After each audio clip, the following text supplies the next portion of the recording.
It was 3 in the morning when I woke up to flashing lights outside my bedroom window. At first, I thought there might have been an accident or maybe something serious happening in the neighborhood, but nope. It was all because of my parked truck in my own driveway. That's right. A woman who doesn't even live on my street, who I'd later find out is one of those classic entitled people, called 911 on me just because she didn't asterisk where my vehicle was. And the craziest part, I had parked it there every night for years without a single issue. Now, I know this sounds wild, but stay with me. This wasn't just a misunderstanding. This woman, who I started calling Karen for obvious reasons, showed up out of nowhere, banging on my door, claiming I was blocking the public walkway, even though my driveway ends 5 feet asterisk before asterisk the sidewalk. When I calmly told her it was my property and I wasn't moving anything, she lost it. And minutes later, cops were pulling up. The whole situation spiraled way faster than I expected. You'd think common sense would kick in at some point. But no. What happened next had even the officers shaking their heads. Trust me, you're not gonna believe how far she went after that. So here's a little more context because honestly, this whole thing still blows my mind. I live in a quiet neighborhood. Nothing fancy, just your regular suburban street where most people keep to themselves. I've had the same pickup truck for years, always parked it in the exact same spot in my driveway, never had an issue. My neighbors? Chill. Most of us wave, nod, maybe chat during yard work. That's why this all felt so out of the blue. I had never even seen this lady before that night. Turns out, she was visiting someone a few houses down. No clue what made her think she had the right to come onto my property and start telling me how to park on my own land. She kept saying my truck was a hazard and blocking public safety access, which made zero sense. Like, there was nothing behind the truck, no sidewalk blocked, nothing. She was just angry, like next level angry, over something that wasn't even her business. And it didn't stop there. As the police were talking to me, she kept interrupting them, trying to make it sound like I was threatening her or being aggressive, which couldn't be further from the truth. At that point, even the officers were starting to look confused. But what she did next, that's when things really took a turn. One of the officers finally pulled me aside and quietly asked if I had any security cameras. I told him yes. I had a doorbell cam and 2 others pointing toward the driveway. He nodded like he already knew Karen's story wasn't adding up. She was still standing there, arms crossed, pacing like she was the one who called the shots. And I swear every time she caught someone not paying attention to her, she'd raise her voice again, throwing around words like unsafe, obstruction, and liability. It was like she had rehearsed a speech and was determined to be heard, no matter how ridiculous it sounded.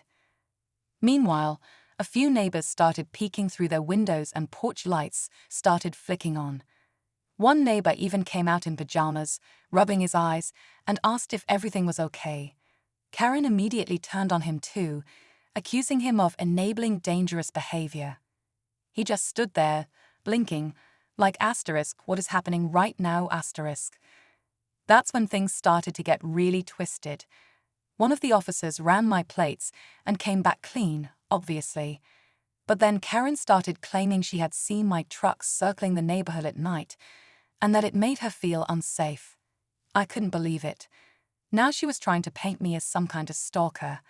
That's when I knew this wasn't just about parking anymore.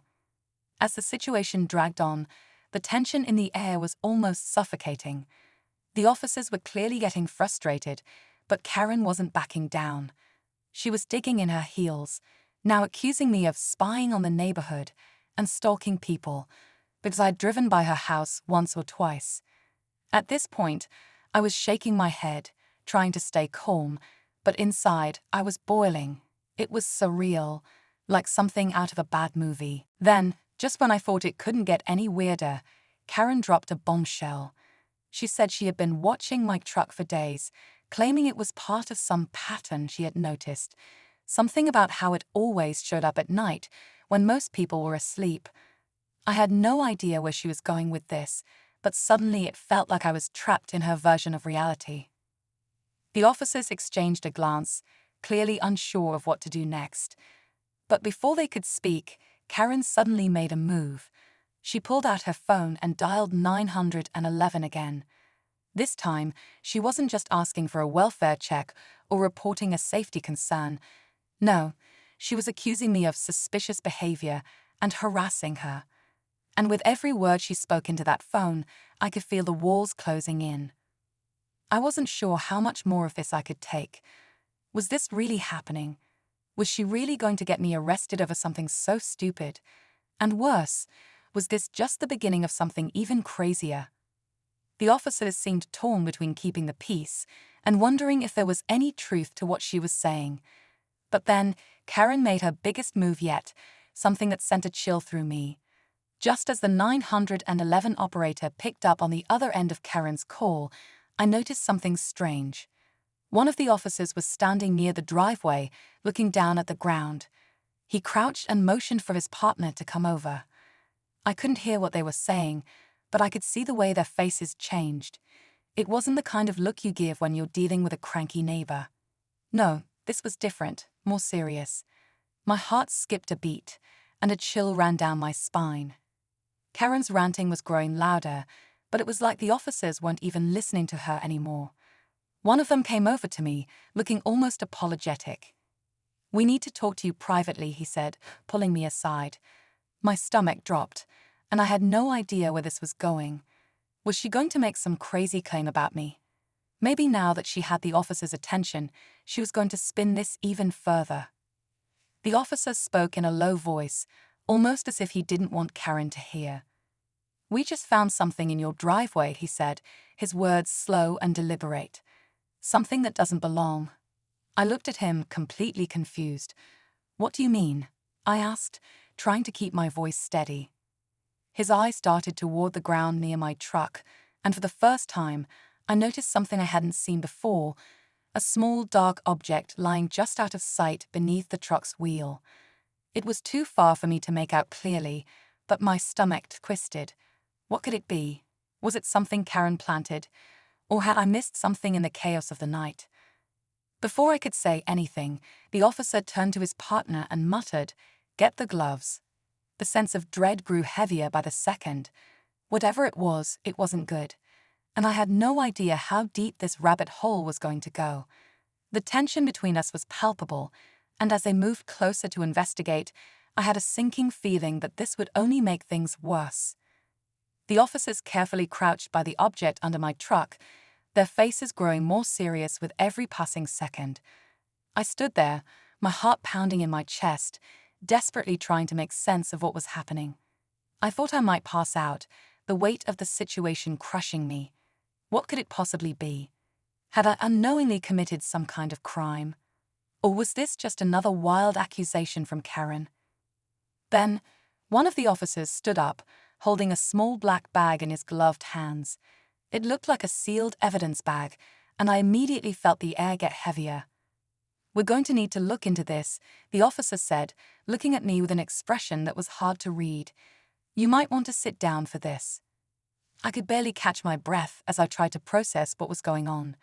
Karen's smug expression had shifted to one of confusion, like she didn't quite understand the officer's reactions.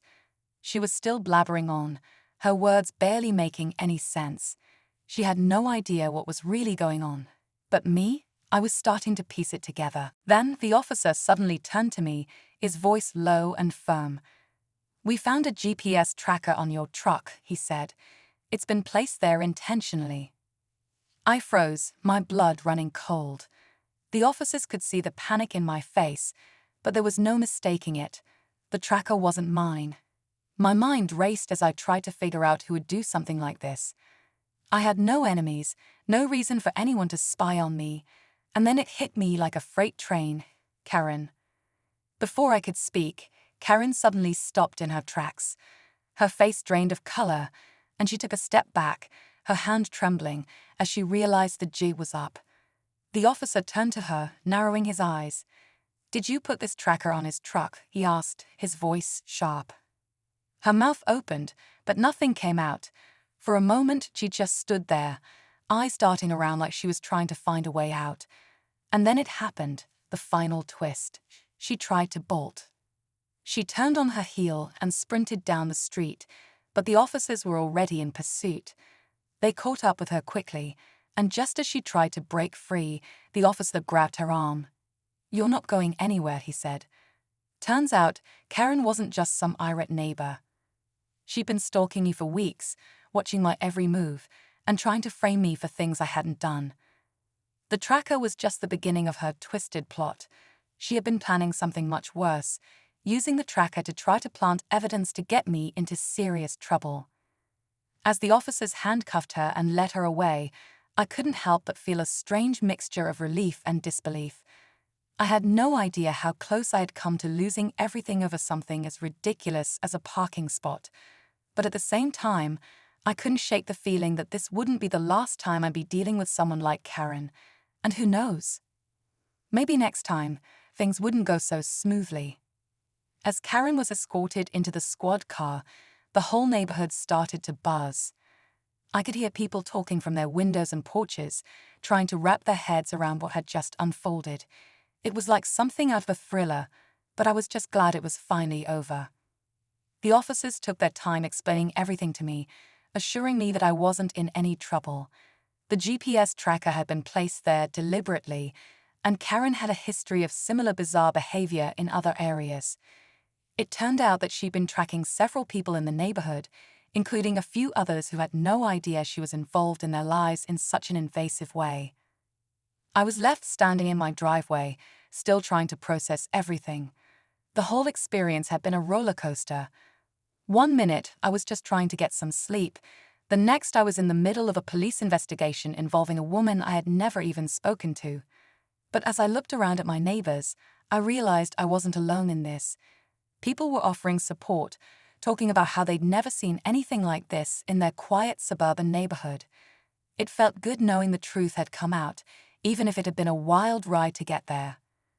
Karen was charged with harassment and stalking, and I learned that sometimes the most ordinary situations can take unexpected turns. But through all the chaos, one thing was clear: never underestimate the lengths some people will go to when they think they can control others. And as for me, well, I'll be double-checking my driveway from now on.